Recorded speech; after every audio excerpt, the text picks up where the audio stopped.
Weird Al Yankovic gets bigger and weirder at Blossom with 40 years of funny songs. Cuyahoga Falls, Ohio. If you ask the average music fan for the type of people who attend Weird Al Yankovic concerts, they would likely say 12-year-old boys and 30-year-old men. They wouldn't be entirely wrong. But after more than 40 years of smart and silly parodies and in the style of songs, Weird Al is a pop culture institution. And Saturday night at Blossom, the energetic 65-year-old singer-songwriter-accordionist gave his multi-generational audience 2 hours of comedy music hits, costume changes, and constant reminders via quick-cut video montages that he has been embedded in pop culture for a long time.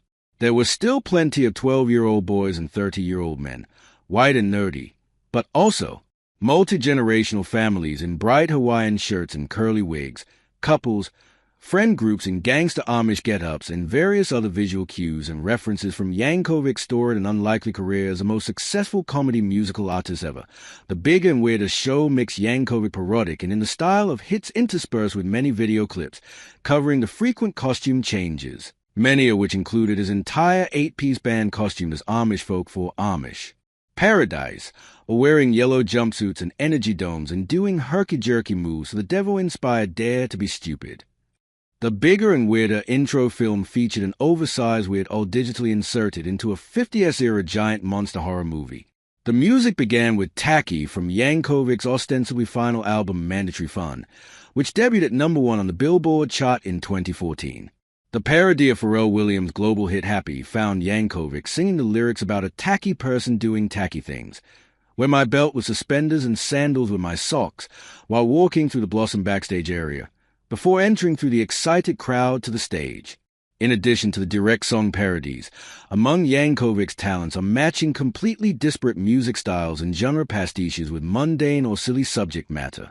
Mission statement: musically modeled on Crosby, Stills, and Nash classic suite, Judy Blue Eyes deftly turns a string of hollow corporate jargon in order to holistically administrate exceptional synergy.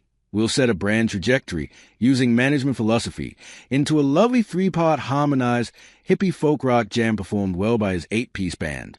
Fan favorite Word Crimes takes Robin Thicke's lyrically lunkheaded blurred lines and turns it into a clever piece of grammar pedantry. The 50s style doo-wop ballad, One More Minute, had fans singing about how they would rather clean all the bathrooms in Grand Central Station with my tongue than spend one more minute with you. Hardcore fans even shouted the dialogue in the video intro of the Michael Jackson parody Fat Ding Dongs, Man. Ding Dongs. Yankovic also broke out the latest in his long line of polka medleys to fans' delight, mixing in bouncy polka snippets of chart-topping hits of the past decade, including Uptown Funk, Adele's Hello, Billie Eilish's Bad Guy, and Cardi B and Megan Thee Stallion's controversial WAP. The interspersed video clips and montages not only served to cover costume changes, but also were reminders that Weird Al has woven through American pop culture for 4 decades. The clips included his brief but beloved MTV television show featuring funny and fake celebrity interviews, his impressive amount of cameos on TV shows and movies and cartoon-themed songs, including Captain Underpants theme, which had fans smiling and shouting NNA, Captain Underpants, more powerful than boxer shorts, alongside their spouses, kids, and parents. The parodies and pastiches are so well done that when he performed a pleasant and totally straight cover of Paul Simon's You Can Call Me Oh, half the audience seemed to be waiting for the punchline that never came.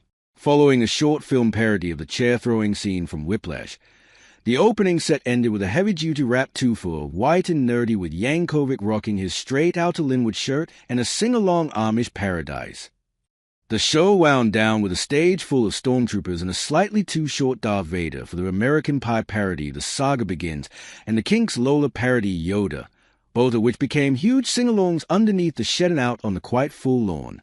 Yankovic may be done recording and releasing albums, but if he's settled into legacy mode, he has a pop culture legacy like no other artist in the modern era, and he still puts on a multimedia show that inspires 2+ hours of knowing smiles and chuckles. For the clown averse, meeting show opener Puddles' pity party will be a waking nightmare.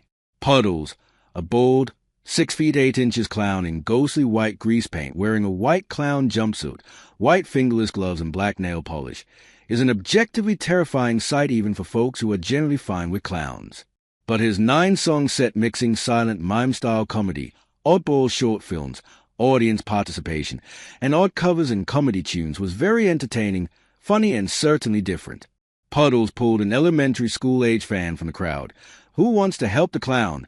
A jaunty 1930s tune asked as he picked his marks to play a fake guitar for his dramatic cover of Ozzy Osbourne's Crazy Train, and dug deep in his low tenor for a melodramatic piano ballad reading of the Pixies' Where's My Mind?